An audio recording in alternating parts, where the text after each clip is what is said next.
welcome back sa ating panibagong video, and today, ang ituturo ko sa inyo ay ang kantang Ikaw at Ako by TJ Monterde. So sa kantang to, meron lang tayong 4 na super easy chords mula intro hanggang outro na yan. At before tayo mag-start, ang bilang ng string natin ay 6, 5, 4, 3, 2, 1. So this time guys, gagamit tayo ng kapo. So ito yung ating Rixton kapo. So, ilalagay natin sa 4th fret. So, 1, 2, 3, 4. Tapos, yan. Ipit nyo lang dyan.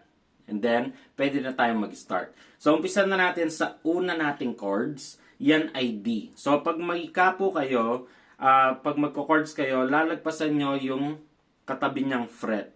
Okay? So, dito nyan tayo magko-chords ng D. Okay? So, yung D natin, ito ay sa 3rd string, 2nd string to, and 1st string to. Katulad pa rin nung D pag ginagamit nyo or ginagawa nyo dito. Okay? So, dito siya. Tapos, next chords naman natin ay A.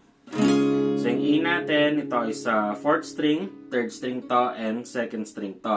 Pero ako, pag sa A, para mas madali, ginagawa ko is, binabar ko na lang siyang ganyan. Okay? Kasi ganun din naman.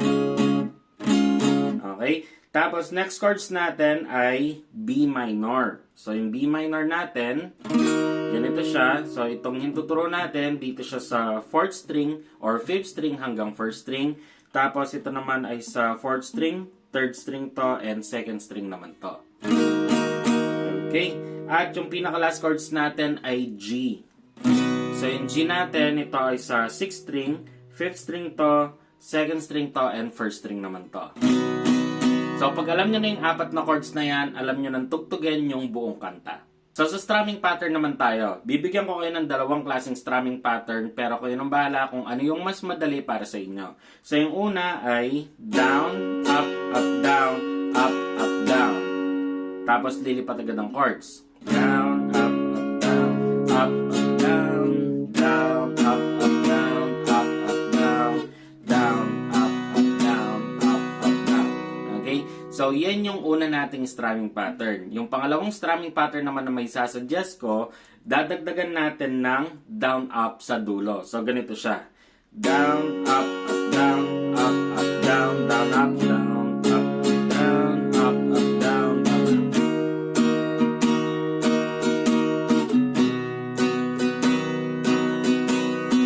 Okay? So, kayo nang bahala mamili dyan kung ano yung mas gusto nyo at mas madali para sa inyo. At kung gusto nyo matutunan yung pinaka-intro niya,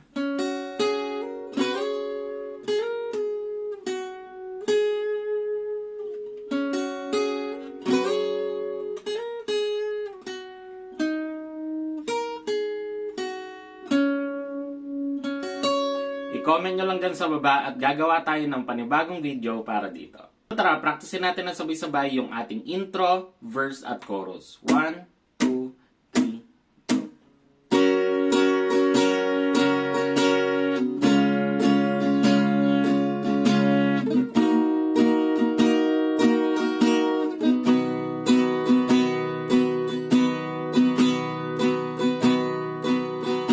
Hawakan mo ang kamay ko.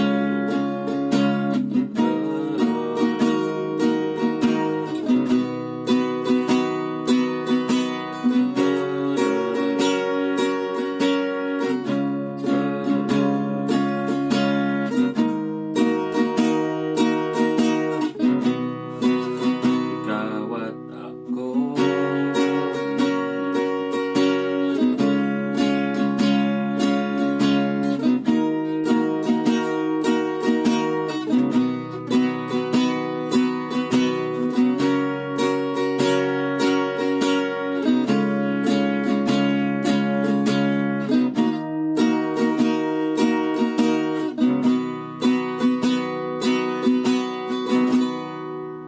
So guys, take note na yung bridge natin, parehas na parehas din yung ating mga chords, pati yung pagkasunod-sunod ng mga to, at hanggang matapos na yung kanta. So, di ba, sobrang dali lang ng kantang ito. At kung gusto mo yung mga ganitong kadadaling guitar tutorial, mag-subscribe ka na at i-hit mo na yung notification bell para lagi kang updated sa ating mga bagong videos. At hanggang dito na lang tong video ito. Maraming salamat sa panonood. At muli, ako si Max from Guitar Tips and peace out.